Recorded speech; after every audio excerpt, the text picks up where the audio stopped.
Udjenza Ġenerali tal-Papa Franġisku l-4 2 ta' Frar 2022.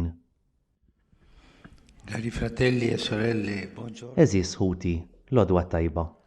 In queste settimane F'dawn il-ġimgħat stajna ninżlu iżjed fil-fond tal-figura ta' San Giuseppe billi ħallina jdawluna l-ftit tarif importanti li jagħtuna l-Vanġeli u anki l-aspett tal-personalità tiegħu li l-Knisja mal-medda tas-sekli wrietna permezz tat-talb u d-devozzjoni. Ibda propju minn dan is-sentiment komuni li fl-istorja tal-Knisja sieħeb dejjem il-figura ta' San Giuseppe. Illum nixtieq nieqaf fuq artiklu importanti tal-fidi li jista' jagħni l-ħajja nisranija tagħna u jista' wkoll jorjenta bl-aħjar mod ir-relazzjoni tagħna mal-qaddisin u maħutna l-mejtin. Qed nitkellem fuq ix-xirka tal-qaddisin. Kemm il-darba fil-kredu aħna ngħidu nemmen fix-xirka tal-qaddisin, imma jekk jistaqsuna x'inhi l-komunjoni tal-qaddisin, jien niftakar li ta' tifel kont dritt inwieġeb il-qaddisin jitqarbnu. Hi ħaġa li ma nifhmux inkunu ngħidu x'inhi x-xirka jew komunjoni tal-qaddisin. Ma jfissirx li l-qaddisin jitqarbnu, le, mhux hekk, hi ħaġa oħra. Xi drabi anki l-Kristjaneżmu jista' jaqa' f'xejriet ta' devozzjoni li donhom jirriflettu mentalità iżjed pagana mill-nisranija. Id-differenza fundamentali qiegħda fil-fatt li t-talb tagħna u d-devozzjoni tagħna tal-poplu fidil f'dawk il-każi ma tinbenix fuq il-fiduċja fi bniedem ieħor jew fuq xbija jew oġġett anke meta nafu li dawn huma qaddiesa. Ifakkarna l-profeta Ġeremija, misħut il-bniedem li jittama fil-bnedmin, imbierek il-bniedem li jittama fil-mulej. Imqar meta nafdaw ruħna kollha fl-interċessjoni ta' qaddis, jew iżjed u iżjed fil-Verġni Marija, il-fiduċja tagħna għandha valur biss f'relazzjoni ma' Kristu. Daqs li kieku triq lejn dak il-qaddis jew il-Madonna ma tiqafx hemm, le, tgħaddi minnhom, imma f'relazzjoni ma' Kristu. Ir-rabta li taqadna ma' Kristu u bejnietna għandha isem speċifiku.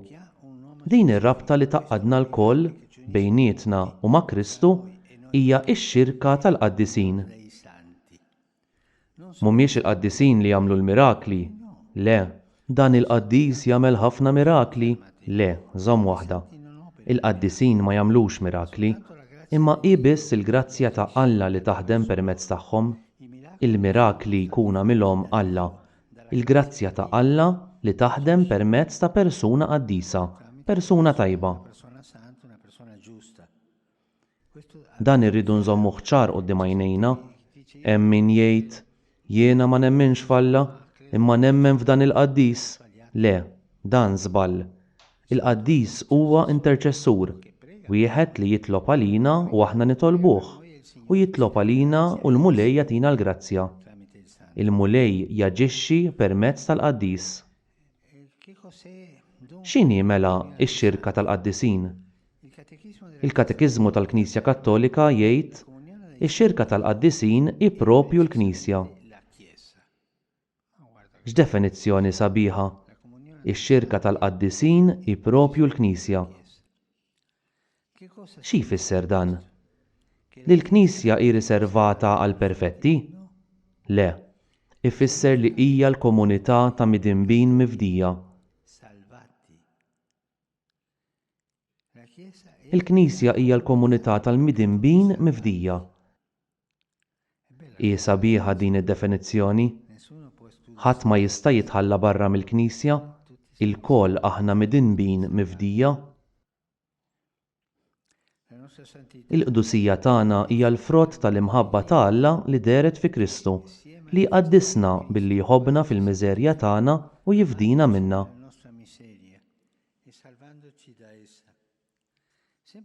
Dejjem grazzi għalih aħna nsawru ġisem wieħed, jgħid San Pawl, li fih Ġesu huwa r-ras u aħna l-membri.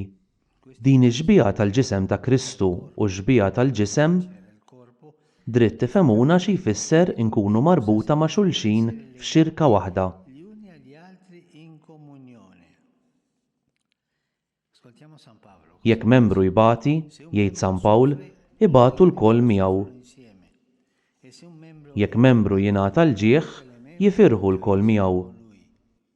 ora Intom il-ġisem ta' Kristu u kull wieħed minnkom membru tiegħu. la propria parte sue membra.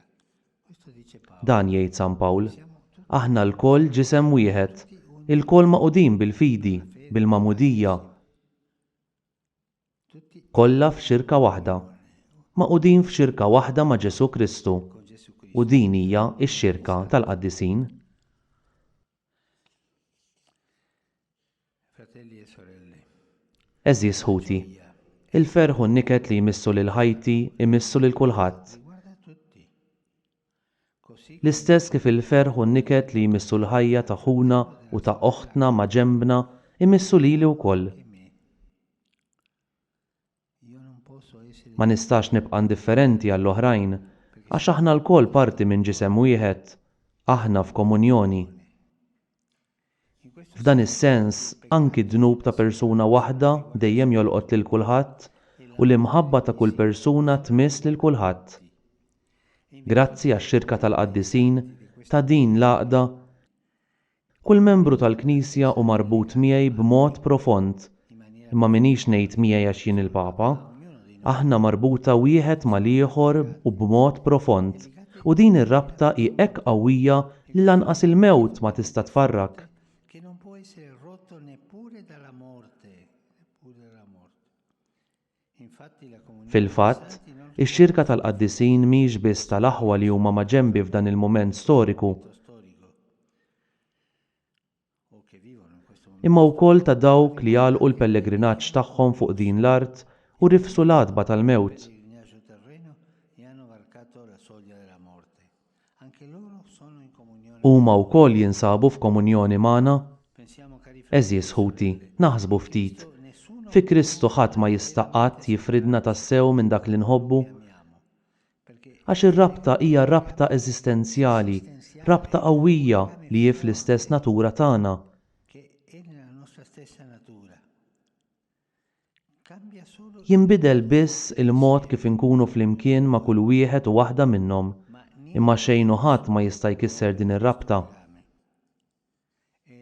Padre, Dun, naħsbu f'dawk li ċaħdu l-fidi, l-apostati, li huma l-persekuturi tal-Knisja li ċaħdu l-mamudija tagħhom. il loro battesimo, Dawn ukoll huma ta' ġewwa magħna. anche questi. Iva, anki dawn, anki d-dajfa, kulħadd. Siamo Il-kol aħna aħwa. Din hija x-xirka tal-qaddisin. la comunione Ix-xirka tal-qaddisin iżżomm flimkien il-komunità ta' dawk li jemmnu fuq din l-art u fis-sema. terra, i santi, i peccatori, tutti. In questo senso F'dan is-sens, ir-relazzjoni ta' ħbiberija li nista' nibni maħija jew oħti ma' ġenbi jista' jkolli wkoll maħija jew oħti li jinsabu fis-sema. in cielo. I santi sono Il-qaddisin huma ħbieb li magħhom spiss ninsġu relazzjonijiet ta' ħbiberija, porti di amicizia. Ciò che noi dik li aħna nsejħula devozzjoni lejn il-qaddis. sono molto Jiena devot ħafna ta' dan il-qaddis, ta' din il-qaddisa. questo che noi chiamiamo Din li aħna nsejħu devozzjoni fir-realtà hija mod kif nesprimu l-imħabba li ġejja propju minn din ir-rabta li taqadna. ci unisce. Anche Fil-ħajja ta' kuljum ukoll nistgħu ngħidu nei giorni si può dire imma din il-persuna għandha ħafna devozzjoni għal ġenituri xwejħa tagħha. genitori Le, huwa mod ta' mħabba, espressjoni ta' mħabba. e tutti noi sappiamo U l-koll kemm aħna nafu li dejjem nistgħu naqgħu fuq ħabib, fuq kollox meta nkunu f'diffikultà u jkollna bżonn lajnuna. e noi abbiamo degli amici, U fis-sema għandna l-ħbieb. tutti abbiamo Il-kol għandna bżonn tal-ħbieb. Il-kol għandna bżonn ta' relazzjonijiet bis-sens li jgħinuna naffrontaw il-ħajja.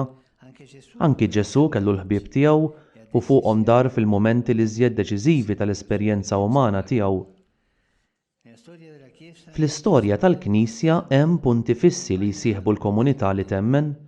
Qabel xejn l-imħabba kbira u r-rabta qawwija li l-Knisja dejjem ħasset lejn Marija, Omm Alla u Omna. Madre di Dio e Madre nostra. Imma anki l-ġieħ u l-imħabba speċjali li tat lil San Giuseppe. Fil-verità, lilu Alla jafda l-ħwejjeġ l-aktar eżies li għandu lill-Ibnu Ġesu u lill-Verġni Marija. Grazie alla Huwa dejjem grazzi għax-xirka tal-qaddisin li nħossu qrib tagħna l-qaddisin li huma patruni tagħna i santi e le sante che sono nostri minħabba l-isem li nġorru. Ngħidu aħna minħabba l-Knisja li nagħmlu parti minnha, minħabba l-post fejn ngħixu u l-bqija, u anke minħabba devozzjoni personali. la fiducia che deve U din il-fiduċja li dejjem għandha tħeġġiġna biex induru lejhom fil-mumenti deċiżivi ta' ħajjitna. Mhijiex ħaġa maġika, mhijiex superstizzjoni id-devozzjoni lejn il-qaddisin. Hija sempliċement li tkellem lil ħuk, oħtok li jinsabu quddiem Alla, li mxew it-triq it-tajba, triq qaddisa, triq eżemplari, u issa jinsabu quddiem Alla. U jiena nitkellem ma' dan ħija, ma' din oħti, u nitlob l-interċessjoni tagħhom għall bżonnijiet tiegħi. i bisogni che io ho. Proprio per questo mi piace concludere Għalhekk nixtieq nagħlaq din il-katekeżi b'talba lil San Giuseppe li magħha nħoss li għandi rabta partikulari u li ili ngħid ta' kuljum għal iżjed minn 40 sena. da più di 40 anni. È una preghiera che ho trovato Hija talba li sibt fi ktieb tat-talb tas-sorijiet ta' Ġesu u Marija su Maria.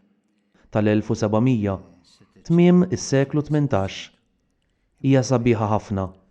Immiżjed milli talba hija sfida lil dan il-ħabib, lil dan il-missier, Con questo padre, a questo lil dan il-ħarries tagħna li huwa San Giuseppe. Sabiħ kieku titalmuha din it-talba u tirrepetuha.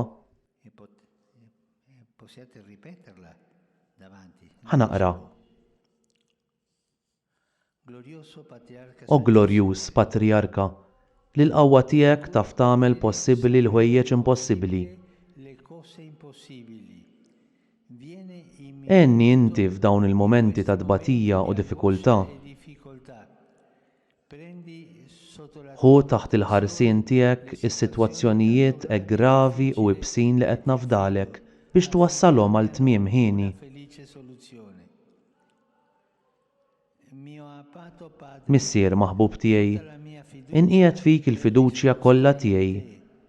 tutta la mia fiducia è risposta in te.